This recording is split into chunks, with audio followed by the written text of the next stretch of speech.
أنا أحبك يا شهر الخير لأنك أحلى أيامي أحب أزور أحبابي وأخواني أنا أحبك يا شهر الخير لأنك أحلى أيامي أحب إن الحمد لله نحمده ونستعينه ونستغفره ونعوذ بالله من شرور أنفسنا ومن سيئات أعمالنا من يهده الله فلا مضل له ومن يضلل فلا هادي له أشهد أن لا إله إلا الله وأن محمدا عبده ورسوله أما بعد يا أيها الذين آمنوا اتقوا الله حق تقاته ولا تموتن إلا وأنتم مسلمون يا أيها الناس اتقوا ربكم الذي خلقكم من نفس واحدة وخلق منها زوجها وبث منهما رجالا كثيرا ونساء واتقوا الله الذي تساءلون به والأرحام إن الله كان عليكم رقيبا يا أيها الذين آمنوا اتقوا الله وقولوا قولا سديدا يصلح لكم أعمالكم ويغفر لكم ذنوبكم ومن يطع الله ورسوله فقد فاز فوزا عظيما فإن أصدق الحديث كتاب الله وخير الهدي هدي محمد صلى الله عليه وسلم وشر الأمور محدثاتها وكل محدثة بدعة وكل بدعة ضلالة وكل ضلالة في النار أو كما قال عليه الصلاة والسلام அன்புக்குரிய அல்லாஹ்வின் நல்லடியார்களே, புனிதமிக்க இம்மாதத்திலே பெருமதியான நேரங்களை உலகத்தாருக்கு அருட்கொடையாக அனுப்பப்பட்ட அண்ணல் நபி ஸல்லல்லாஹு அலைஹி வஸல்லம் அவர்களுடைய வாழ்க்கை வரலாறுகளை தெரிந்து கொள்கின்ற சீரத்துர் ரசூல் என்ற தொடர் வகுப்பின் 7வது அமர்விலே நாங்கள் கலந்து கொண்டிருக்கின்றோம்.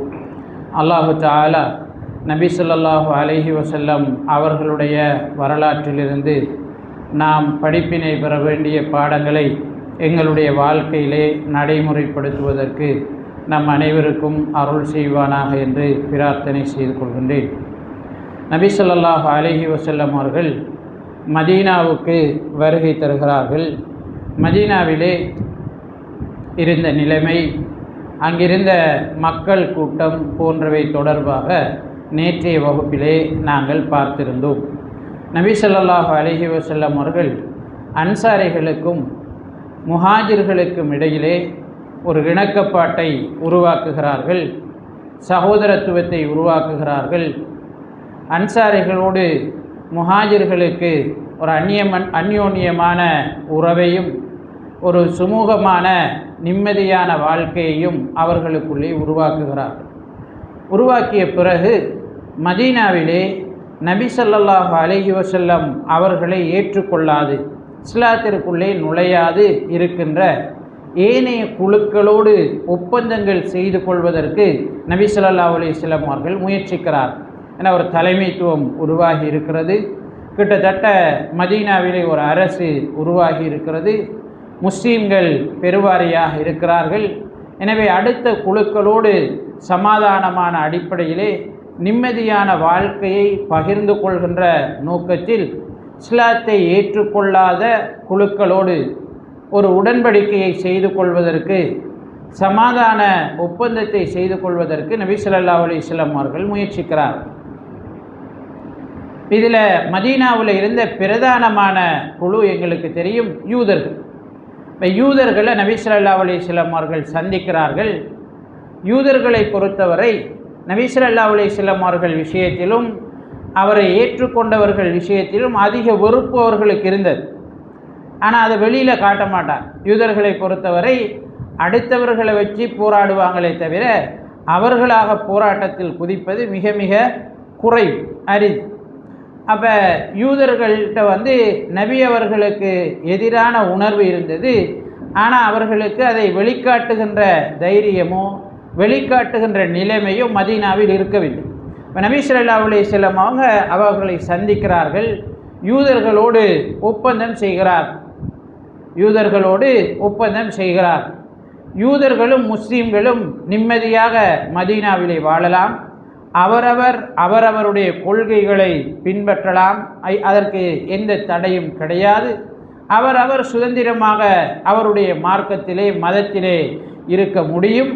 ஆனால் மதீனாவுக்கு ஒரு ஆபத்து என்கிற போது எல்லோருமாக சேர்ந்து மதீனாவை பாதுகாப்பதற்கு முயற்சிக்க வேண்டும். முஸ்லீம்களுக்கு ஒரு ஆபத்து என்றால் முஸ்லீம் அல்லாதவர்களும் சேர்ந்து அதை தடுக்க முயற்சிக்க வேண்டும். முஸ்லீம் அல்லாதவர்கள், முஸ்லீம்களோடு ஒப்பந்தத்தின் அடிப்படையில் வாழக்கூடியவர்களுக்கு ஒரு ஆபத்து என்றால் முஸ்லீம்கள் அவர்களுடைய ஆபத்திலிருந்து அவர்களை பாதுகாப்பதற்காக முயற்சிக்க வேண்டும். முஸ்லீம்களோடு யார் நல்லுறவை பேணுகின்றார்களோ அவர்களோடு யூதர்களும் முஸ்லீம்களும் நல்லுறவை பேண வேண்டும். யார் அவர்களை வெறுக்கிறார்களோ, அவர்களுக்கு எதிராக போராடுகிறார்களோ அவர்களை இவர்கள் இருசாராரும் வெறுக்க வேண்டும். அதுபோன்றுதான் யூதர்களுக்கும் என்று நபி ஸல்லல்லாஹு அலைஹி வஸல்லம் அவர்கள் ஒரு பரஸ்பர புரிந்துணர்வு, நடைமுறை சாத்தியமான, இருதரப்பும் நம்பக்கூடிய, நம்பிக்கையை உருவாக்கக்கூடிய ஒரு ஒப்பந்தத்தை யூதர்களோடு செய்கிறார். இந்த ஒப்பந்தத்துக்கு பிறகு மதீனாவிலே முஸ்லீம்களுடைய நிலைமை பலம் பெறுகிறது. முஸ்லீம்கள் அடுத்த குழுக்களோடு சுமூகமான உறவை உருவாக்கி ஒரு பலமான அணியாக மதீனாவிலே உருவாகி வருகிறார்கள் என்கிற செய்தி மக்காவாசிகளுக்கு மிகவும் கோபத்தை ஏற்படுத்துகிறது. மக்காவாசிகளுக்கு மிகப்பெரிய கோபத்தை ஏற்படுத்துகிறது.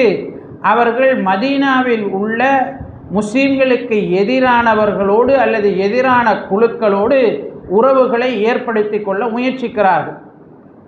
அவங்களோட பேசி முஸ்லீம்களுக்குள்ள குழப்பங்களை உருவாக்குவதற்கான முயற்சிகள் மக்காவாசிகளின் ஊடாக நடைபெறுகிறது. மக்காவாசிகள் அப்துல்லாஹ் இப்னு உபை இப்னு சலூலை தொடர்பு கொள்கிறார். குறிப்பாக குறைஷிகள் அப்துல்லாஹ் இப்னு உபை இப்னு சலூலை தொடர்பு கொள்கிறார்.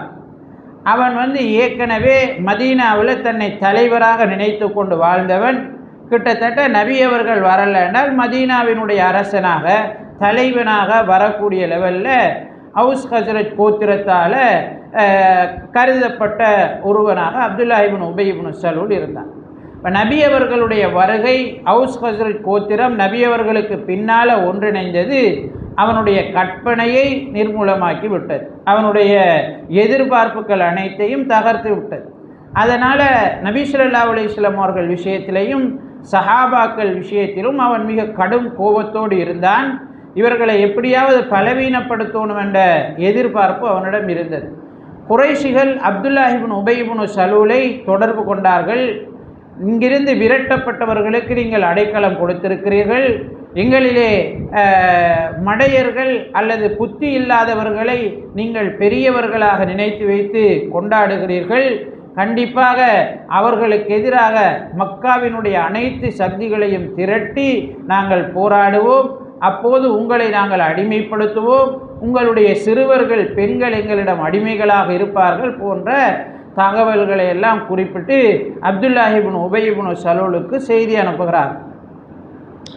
அவள் சும்மா கிடந்த ஓட்டில் சோளாப்பறி போட்ட மாதிரி அப்துல்லாஹ் இப்னு உபை இப்னு சலூலுக்கு இது பெரிய ஒரு சந்தர்ப்பமாக மாறுது. இது பெரிய ஒரு சந்தர்ப்பமாக மாறுது. அவன் மதீனாவாசிகளை இந்த செய்திகளோடு சந்திக்கிறான். அவங்கள சந்தித்து மதீனாவினுடைய முக்கிய தலைவர்கள், அதாவது இஸ்லாத்தை ஏற்றுக்கொள்ளாத தலைவர்களை சந்தித்து முஸ்லீம்களுக்கு எதிராக அவர்களை எல்லாம் என்ன செய்கிறான், திரட்டுறான். நாங்கள் இவங்களை விடக்கூடாது, இவங்களை விட்டோம்னா எங்களுக்கே மொத்தமாக ஆபத்து வந்துடும்னு சொல்லி எல்லாரையும் திரட்டி கிட்டத்தட்ட முஸ்லீம்களுக்கு எதிராக மதீனாவாசிகள் போராடுகின்ற நிலை உருவாகிறது. போராட்டம் வரலை, ஆனால் போராடுவதற்கு உரிய மனோநிலை உருவாகிறது. அப்போ நபி ஸல்லல்லாஹு அலைஹி வஸல்லம் அவர்கள் மதீனாவாசிகளை சந்திக்கிறார். செய்தியை அறிஞ்சு சந்திக்கிறாங்க. நீங்கள் யாருக்கு எதிராக போராட போகிறீங்க, யாருக்கு எதிராக நீங்கள் பிரச்சனைப்பட போகிறீங்க? உங்களோட உறவுக்காரார், உங்களோட சொந்தக்காரார், உங்களோட பெற்றார்கள், உங்களுடைய பிள்ளைகள், உங்களுடைய கோத்திரத்தார், இவங்களுக்கு எதிராக நீங்கள் போராட போகிறீங்கன்னு ஒரு வித்தியாசமான முறையில் அவர்களோடு பேசுகிறார். பேசினோன்னு அவர்களுக்கு மத்தியில் என்ன செய்கிறது, சலசலப்பு ஏற்படுகிறது. நாங்கள் எங்களையே வெட்ட முடியாது, எங்களுக்குள்ளேயே நாங்கள் போரிட முடியாது, எங்களோட கோத்திரத்தை ஆக்களையே நாங்கள் என்ன செய்ய முடியாது, கொலை செய்ய முடியாதுன்னு அவங்களுக்குள்ள சலசலப்பாகிறது. போராட்டம் கைவிடப்படுகிறது. இப்போ இதில் மக்காவாசிகள் தோற்று போகிறார். சஅத் இப்னு முஆத் ரலியல்லாஹு அன்ஹு அவர்கள் மக்காவுக்கு உம்ரா செய்வதற்காக வருகிறார். மக்காவினுடைய தலைவர்களை சந்திக்கிறார்கள். அபூஜஹல் சஅத் இப்னு முஆதை சந்திக்கிறார். இந்த மாதிரி நீங்கள் மதீனாவாசிகள் எல்லாரும் ஒன்று சேர்ந்து அல்லது இஸ்லாத்தை ஏற்றுக்கொண்டவர்கள் முஹம்மதை பெரியாளாக வைத்து அவரை வைத்து நீங்கள் கொண்டாடுகிறீர்கள் அல்லது அவருக்கு சார்பாக நீங்கள் எல்லோரும் வேலை செய்கிறீர்கள், நிச்சயமாக உங்களை நாங்கள் மக்காவை விட்டு தடுப்போம். இப்போ உங்களுக்கு எந்த பிரச்சனையும் கிடையாது, மக்காவுக்கு வாரீங்க, சாதாரணமாக உம்ரா செய்யுங்க, எல்லாம் செஞ்சுட்டு போகிறீங்க, உங்களுக்கு என்ன பிரச்சனை, ஏன் நீங்கள் எங்களிலிருந்து துரத்தப்பட்ட ஒரு ஆளை அங்கே வச்சு எங்களுக்கு எதிராக நீங்கள் இருக்கணும் என்று சொல்லி அபூஜஹல் கேட்குறான். கேட்டபோது சஅத் இப்னு முஆத் ரலியல்லாஹு அன்ஹு அவர்கள் சொல்கிறார்கள், அல்லாஹ்வின் மீது ஆணையாக அப்படி ஒரு நிலைமை வருமாக இருந்தால் மக்காவுக்கு நாங்கள் உம்ரா செய்வதற்காக வர முடியாது என்கிற ஒரு நிலையை நீங்கள் உருவாக்குவீர்களாக இருந்தால் உங்களுடைய வியாபாரம் தடுக்கப்படும் என்று சொல்கிறார். ஏன்? மதீனா ஊடாகத்தான் நீங்கள் என்ன செய்யணும், வியாபாரம் செய்யணும். மதீனா ஊடாகத்தான் நீங்கள் ஷாமுக்கு போகணும். ஷாம் தான் மக்காவாசிகளுடைய பிரதானமான சந்தையாக இருந்தது. கிட்டத்தட்ட மக்காவாசிகளினுடைய பொருளாதாரத்தில் 4/1 பல ட்ரில்லியன் கணக்கான தங்க நாணயங்கள் ஷாம் சந்தைகளின் ஊடாகத்தான் மக்காவாசிகளுக்கு கிடைத்து கொண்டிருந்தது. மக்காவுக்கு போகிறதாக இருந்தால் மதீனாவினுடைய பெரும் தொலைவை கடந்து தான் அவங்க என்ன செய்யணும், ஷாமுக்கு போகணும் மக்காவாசிகள். இப்போ சஅத் இப்னு முஆத் ரலியல்லாஹு அன்ஹு அவர்கள் சொன்னார்கள், அப்படி ஒரு நிலையை நீங்கள் உருவாக்கினால் உங்களுடைய வியாபாரமே முழுக்க தடைப்படும், நாங்கள் என்ன செய்வோம், அதை தடுப்போம் என்று சொல்லி அவர் சொல்லிட்டு மதீனாவுக்கு வாரார். நபி ஸல்லல்லாஹு அலைஹி வஸல்லம் அவர்களையும் முஸ்லீம்களையும் அடிக்கடி குறைஷியர்கள் அச்சுறுத்துகின்ற சம்பவங்கள் இந்த மாதிரி நடந்து கொண்டே இருக்கிறது. நபி ஸல்லல்லாஹு அலைஹி வஸல்லம் அவர்கள் இரவு நேரங்களிலே தூங்காமல் விழித்திருக்கிறார்கள். எல்லைப்புறங்களுக்கு அடிக்கடி சென்று வருகிறார்கள். மதீனாவிலே உள்ள தன்னுடைய தோழர்களுக்கு எதுவும் நடக்கக்கூடாது என்பதிலே மிக கரிசனையோடு நபி ஸல்லல்லாஹு அலைஹி வஸல்லம் அவர்கள் இருக்கிறார். ஒரு தடவை நபி ஸல்லல்லாஹு அலைஹி வஸல்லம் அவர்கள் சஹாபாக்களுக்கு சொல்கிறார்கள், உங்களில் யாராவது என்னை பாதுகாப்பதற்காக வரக்கூடாதா என்று கேட்கிறார். இப்போ சஅத் இப்னு அபி வக்காஸ் போராட்ட ஆடைகளை அணிந்து கொண்டு வாளோடு நபி ஸல்லல்லாஹு அலைஹி வஸல்லம் அவர்களிடம் வருகிறார். அப்போ நபி ஸல்லல்லாஹு அலைஹி வஸல்லம் அவங்க கேட்குறாங்க, சஅதே உன்னை எது இங்கே கொண்டு வந்தது, ஏன் வந்தாய் என்று கேட்கிறார். அப்போ சஅத் இப்னு அபி வக்காஸ் ரலியல்லாஹு அன்ஹு அவர்கள் சொல்கிறார்கள், நீங்கள் இப்படி சொன்னதை நான் கேட்டேன், அல்லது உங்களை பாதுகாக்க வேண்டும், உங்களுக்கு எதிராக எதுவும் நடக்கக்கூடாது என்கிற உணர்வு எனக்கு வந்தது, அதனால் நான் இவ்வாறு வந்தேன் என்று சொல்கிறார். அப்போ நபி ஸல்லல்லாஹு அலைஹி வஸல்லம் அவர்கள் தூங்குகிறார்கள். அதற்கு பிறகு நபி அவர்களை பாதுகாப்பதற்கென்று ஒரு குழு அவர்களுடைய வீட்டை சுற்றி நிற்கின்ற வளமை உருவாகிறது. நபி ஸல்லல்லாஹு அலைஹி வஸல்லம் அவர்களுக்கு அல்லாஹு தஆலா வல்லாஹு யஸிமுக மினன் நாஸ், அல்லாஹு தஆலா மனிதர்களிலிருந்து உன்னை பாதுகாப்பான் என்கிற வசனம் இறங்கிய உடனே நபி ஸல்லல்லாஹு அலைஹி வஸல்லம் அவர்கள் சுற்றி நின்றவர்களை பார்த்து வீட்டிலிருந்து வெளியேறி, அல்லாஹு தஆலா பாதுகாப்பதாக எனக்கு வாக்குறுதி தந்துவிட்டான், எனவே நீங்கள் யாரும் இப்படி ஈடுபட வேண்டிய அவசியம் இல்லை, நீங்கள் எல்லாரும் உங்களோட வீட்டுக்கு போகலாம் என்று நபி ஸல்லல்லாஹு அலைஹி வஸல்லம் அவர்கள் அறிவிக்கிறார்கள். அதுக்கு பிறகு அவரவர் வீட்டுக்கு செல்கிறார். இப்போ குறைஷியர்களுடைய தொந்தரவும் குறைஷியர்கள் முஸ்லீம்களுக்கு எதிராக அடுத்தவர்களை தூண்டுவதும் இப்படி தொடர்ந்து நடந்து கொண்டிருந்த காலப்பகுதியில் தான் அல்லாஹு தஆலா முஸ்லீம்களுக்கு போராடுவதற்கான அனுமதியை வழங்குகிறார்.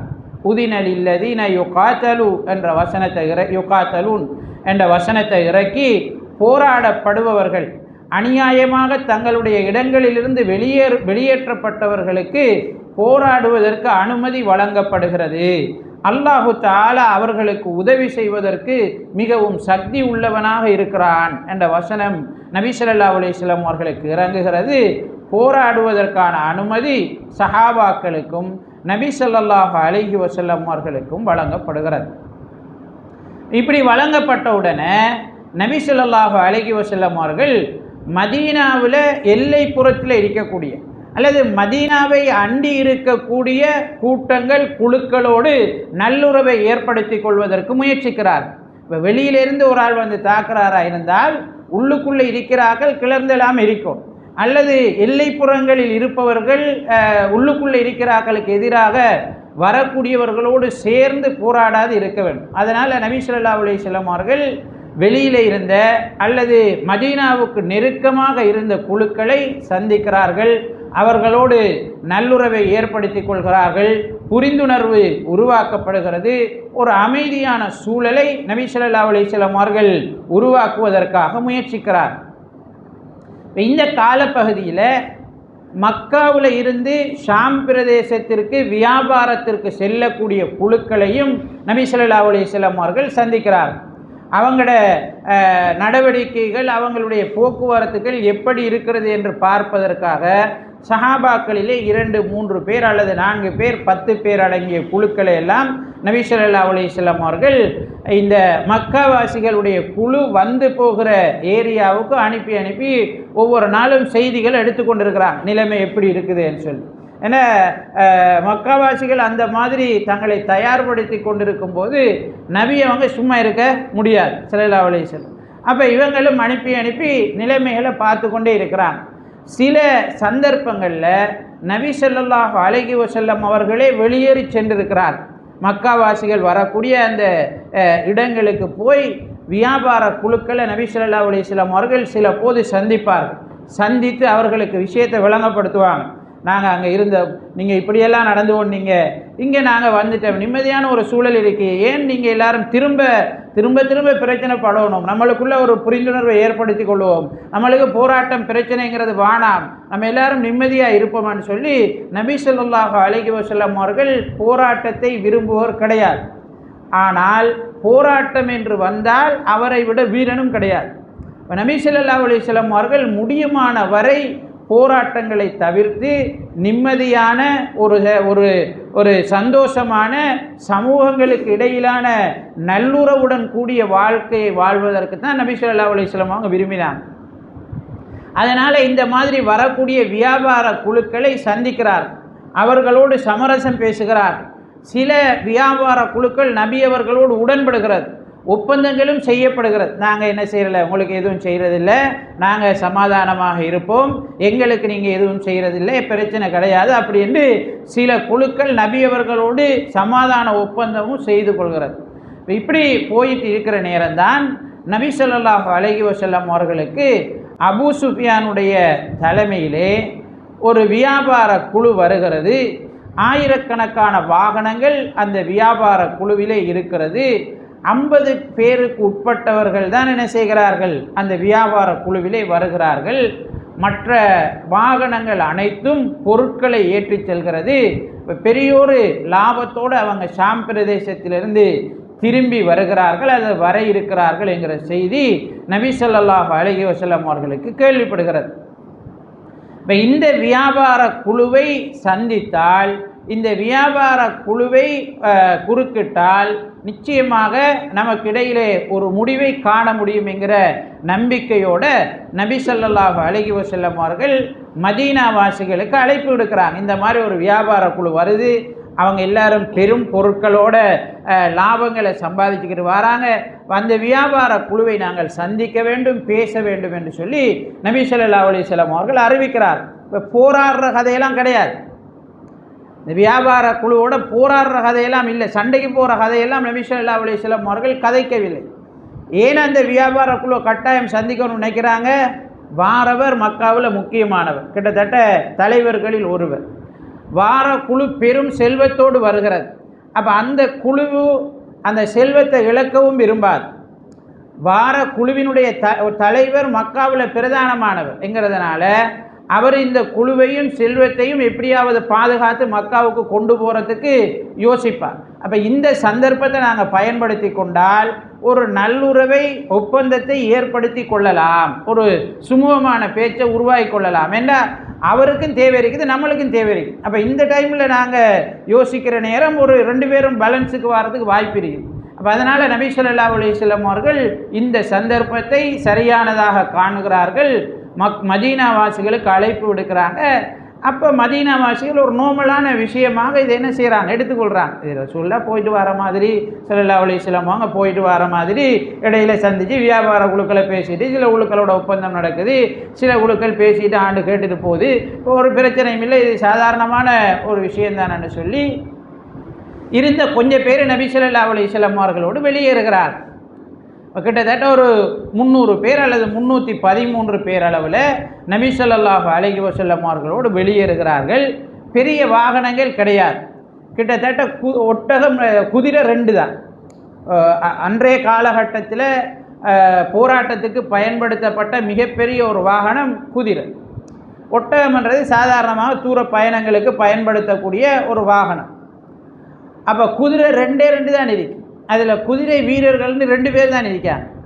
ஒட்டகம் கிட்டத்தட்ட 70 அல்லது 40 இந்த அளவு தான் இந்த வாகனங்கள் இருக்குது.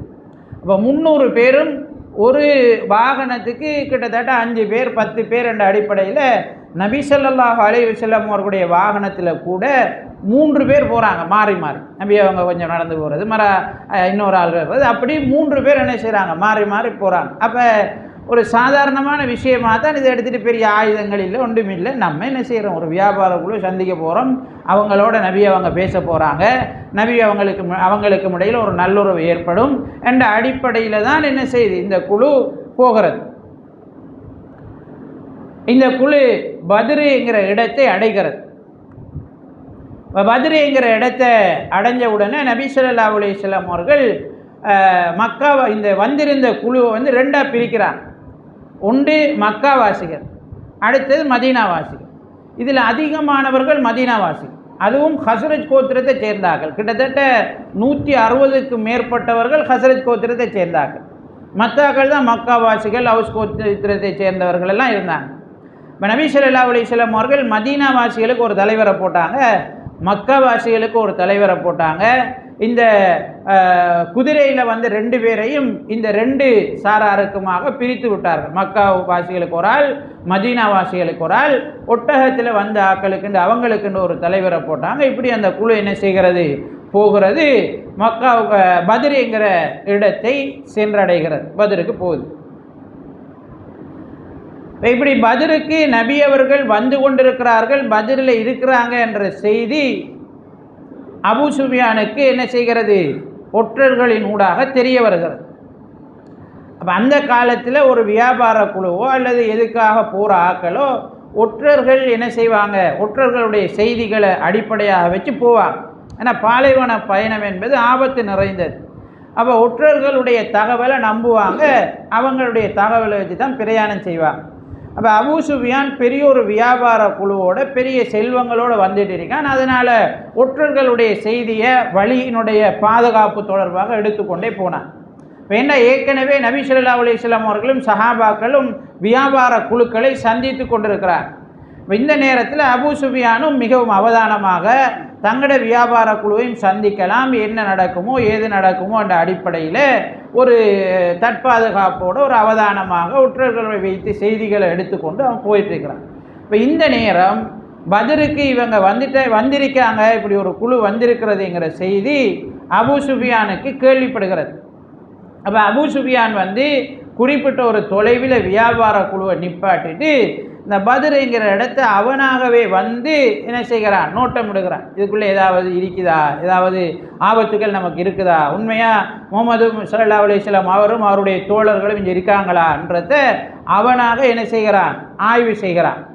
அப்போ சில ஆக்களை அவன் காணல, எச்சு சட்டங்களை காண்றான், சில பொருட்களை காண்றான், சில அடையாளங்களை காண்றான். அப்போ அவன் சொல்கிறான், கண்டிப்பாக இது எஸ்ரிப் வாசிகள் உடையது தான், இது மதீனாவில் இருந்து வந்த ஆக்கள் உடையது தான். இப்போ மதீனாவில் இருந்து ஆக்கள் வந்திருக்கு, இதுக்குள்ளே இருக்கு என்று தான் உறுதிப்படுத்தி கொள்கிறான். உறுதிப்படுத்தி கொண்டு உடனடியாக மக்காவுக்கு தகவல் அனுப்புகிறான். இந்த மாதிரி உங்களுடைய வியாபார குழுவை தடுப்பதற்காக சந்திப்பதற்காக ஒரு கூட்டம் நபி அவர்களுடைய தலைமையில் தயாராகி இருக்குது, அது பத்ருக்கு வந்திருக்கிறது, நீங்கள் எல்லாரும் அவசரமாக தயாராகி இங்கே வாங்க என்று சொல்லிட்டு அவன் என்ன செய்கிறான், அந்த ரூட்டால் போகாமல் வேறொரு ரூட்டை பிடிச்சி மக்காவை என்ன செய்கிறான், சென்றடைகிறான். அபூ சுஃபியானுடைய தகவல் வந்தவுடனே மக்காவுக்குள்ளே பெரும் கொந்தளிப்பு ஏற்படுகிறது. ஏன்னா ஏற்கனவே பல குழுக்கள் சந்தித்து இந்த மாதிரி நடக்குது. நபி அவங்க பேசிகிட்டு இருக்கிறான். இப்போ நபி அவங்களோட அவங்களுக்கு முரண்படவும் மேலாது, பிரச்சனைப்படவும் மேலாது, சண்டை பிடிச்சி கொள்ளவும் மேலாது. ஏன்னா ஒரு சாதாரணமான பேச்சுவார்த்தை என்ன போகுது, முத்தலை முருகல் இல்லை. ஆனால் மக்காவாசிகளுக்கு இது ஒரு கிளேஷத்தையும் ஒரு வெறுப்புணர்வையும் உருவாக்கி கொண்டே இருக்கு. இவர் மதீனாவில் செய்கிறது காணாமல் இந்த மாதிரி நம்மளோட குழுக்களையும் சந்தித்து இந்த வேலையை தானே பார்க்காருன்னு ஒரு வெறுப்பு மக்காவில் உருவாகிட்டே இருக்கு. அப்போ இந்த செய்தியும் கேள்விப்பட்டோன்னா மக்காவில் பெரிய சலசலப்பு உருவாகிறது. ரெண்டில் ஒன்று பார்க்குற, ரெண்டில் ஒரு முடிவு என்று சொல்லி இதோட மதீனாவில் இருக்கிற ஆக்களை நம்ம தொடச்செறிகிறேன்னு சொல்லி மக்காவாசிகள் முடிவெடுக்கிறார். இந்த அளவு கண்டால் ஒவ்வொரு வீட்டிலிருந்தும் கண்டிப்பாக ஒருவர் இந்த குழுவில் கலந்து கொள்ளணும் என்று பேசப்படுகிறது. ஒன்று அவர் கலந்து கொள்ளணும், அல்லது அவருக்கு பதிலாக இன்னும் ஒருவரை தயார் செய்து அனுப்ப வேண்டும் என்ற நிபந்தனை மக்காவுக்குள்ள உருவாக்கப்படுகிறது. ஒவ்வொரு வீட்டிலிருந்தும் கிட்டத்தட்ட ஒவ்வொருவர் கலந்து கொள்கிறார்கள். மக்காவிலிருந்து பெரும் தலைவர்கள் எல்லாம் இந்த கூட்டத்தில் சேர்றாங்க.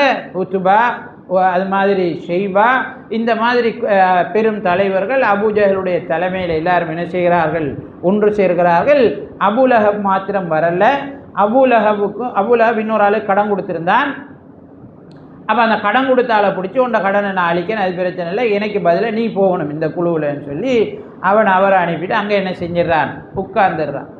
அப்போ இந்த குழு அபூஜஹலுடைய தலைமையில் என்ன செய்து பத்ரை நோக்கி மதீனாவாசிகளை எதிர்கொள்வதற்கு போராட்டத்திற்குரிய அனைத்து ஆயுதங்கள் போராட்டத்துக்கு என்று தேர்ச்சி பெற்ற நபர்கள் கிட்டத்தட்ட ஒட்டகம் 600, இந்த மாதிரி 300 குதிரைகள் என்று சொல்லி பெரிய ஒரு படையோட பலத்தோட அபூஜஹல் மக்காவிலிருந்து வந்து கொண்டிருக்கிறான்.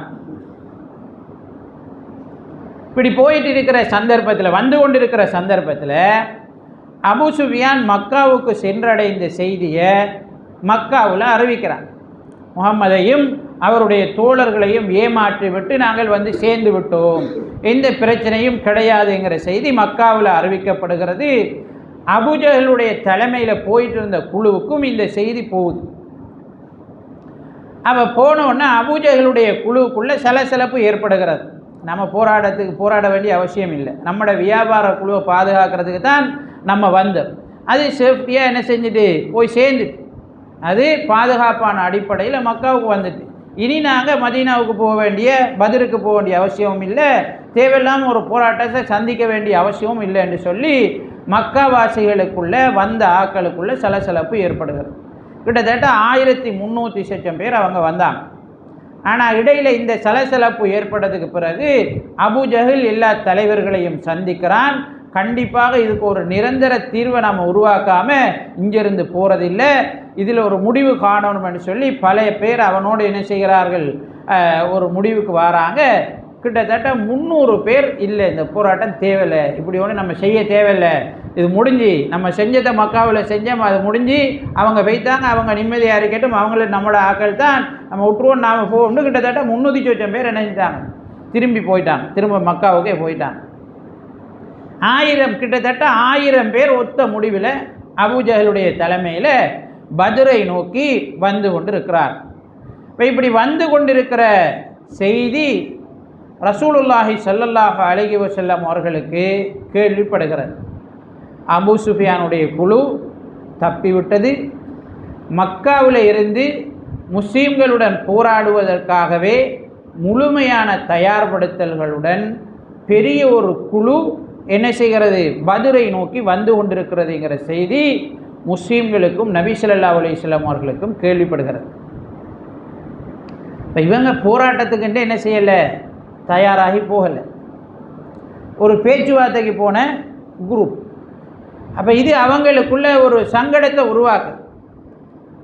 நபி ஸல்லல்லாஹு அலைஹி வஸல்லம் அவர்களுக்கும் நிலைமையை எப்படி சீர் செய்வது, கையாளுவது என்பதற்காக ஆலோசனை நடத்த வேண்டிய தேவை ஏற்படுகிறது. அப்போ நபி ஸல்லல்லாஹு அலைஹி வஸல்லம் அவர்கள் வந்திருந்த எல்லாரையும் கூப்பிட்டு ஆலோசனை செய்கிறாங்க. என்ன செய்கிறது, இதை எப்படி நம்ம கையாளுறதுன்னு சொல்லி ஆலோசனை பண்ணுறாங்க. அபூபக்கர் ரலியல்லாஹு அன்ஹு அவர்கள் எழும்புகிறார், ஆலோசனை சொல்கிறார். நபி அவங்க அவரை புகழ்கிறாங்க, அவருக்கு நலவு கிடைப்பதற்காக பிரார்த்தனை செய்கிறார். உமர் ரலியல்லாஹு அன்ஹு அவங்க எழும்புகிறாங்க, ஆலோசனை சொல்கிறாங்க, நபி அவங்க பிரார்த்தனை செய்கிறாங்க. இப்படி ஆலோசனைகள் சொல்லிக்கொண்டே இருக்கிறாங்க. நபி அவங்களும் ஐயுஹன் நாஸ் அஷீரு அலைய, மனிதர்களே எனக்கு நீங்கள் ஆலோசனை சொல்லுங்கன்னு சொல்லிக்கொண்டே இருக்கிறாங்க.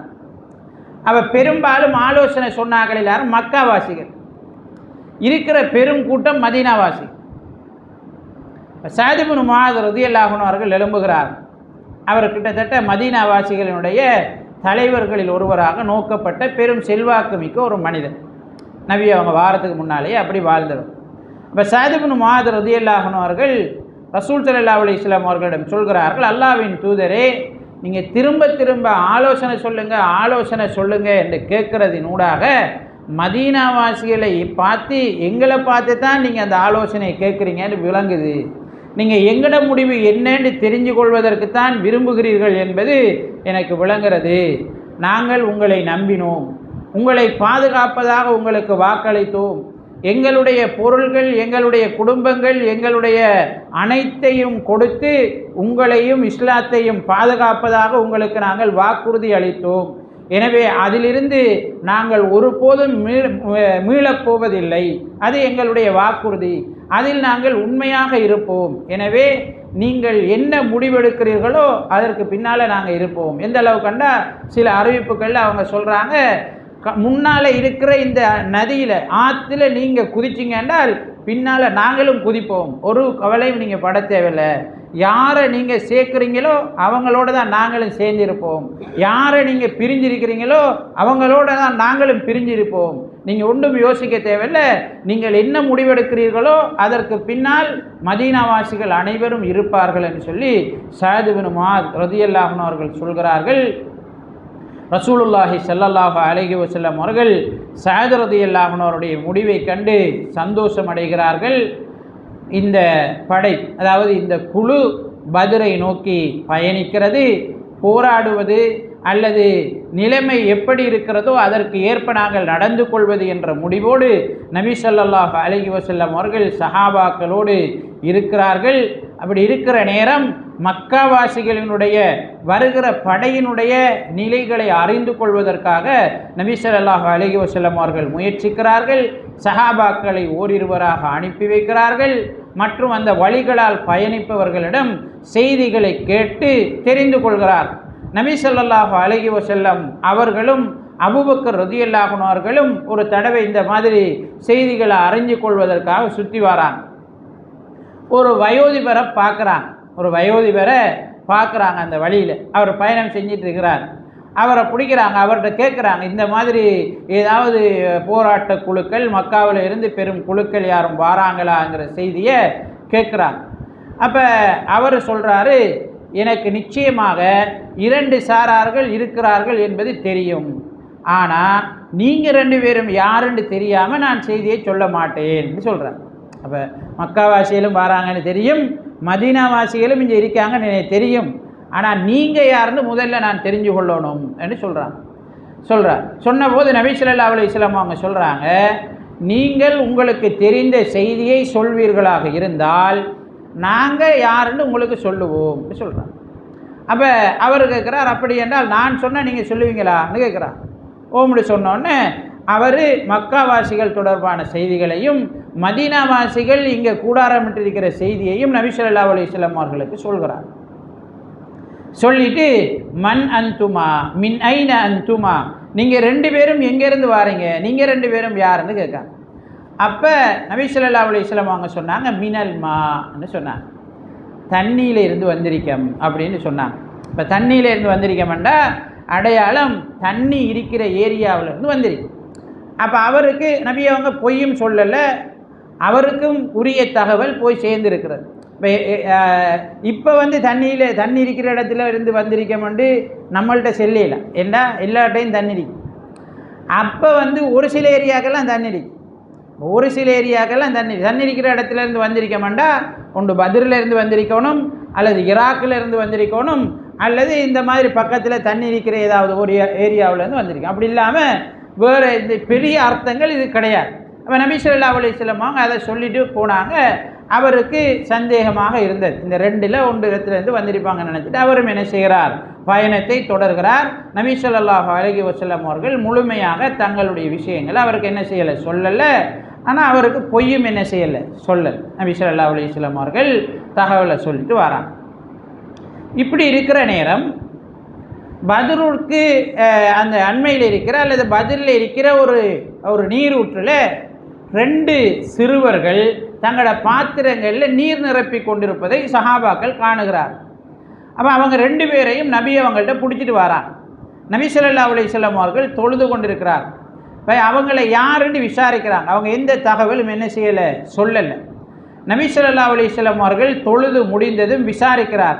அப்போ 2 பேரும் என்ன செய்கிறாங்க, தகவலை சொல்கிறாங்க. இப்படி தான் நாங்கள் வந்து மக்காவாசிகளுடைய அபூஜஹலுடைய கூட்டத்திற்கு தண்ணீர் நிரப்புவதற்காகத்தான் வந்தோம், நாங்கள் கூலி வேலை செய்கின்றோம், அவங்களுக்கு தண்ணீர் நிரப்புறதுக்காக வந்திருக்கோம்னு சொல்லி அவர்கள் வெளிப்படுத்துகிறார். இப்போ நபி ஸல்லல்லாஹு அலைஹி வஸல்லம் அவங்க கேட்டாங்க, அவங்க எத்தனை பேர் இருப்பாங்க, எவ்வளோ பேர் வந்திருக்காங்கன்னு கேட்டாங்க. அப்போ அந்த சிறுவர்கள் சொன்னார்கள், இல்லை பெரிய கூட்டம், பெரும் கூட்டம் வந்திருக்கிறதுன்னு சொன்னாங்க. அப்போ நபி ஸல்லல்லாஹு அலைஹி வஸல்லம் அவங்க கேட்டாங்க, ஒரு நாளைக்கு உணவுக்கு எத்தனை ஒட்டகத்தை அவங்க அறுக்கிறாங்கன்னு கேட்டாங்க. அப்போ அந்த சிறுவர்கள் சொன்னாங்க, ஒரு நாளைக்கு 9 அல்லது 10 ஒட்டகம் அறுக்கப்படுகிறது சொன்னாங்க. அல்லாஹு தஆலா நபி அவர்களுடைய வரலாற்றை இந்த வகுப்புகளின் ஊடாக முழுமையாக தெரிந்து கொண்டு அதில் உள்ள படிப்பினைகளை நானும் நீங்களும் பின்பற்றி வாழ்வதற்கு எம் அனைவருக்கும் அருள் செய்வானாக. ஆமீன் ஆமீன். வாஹிரு தஅவானா அல்ஹம்துலில்லாஹி ரப்பில் ஆலமீன்.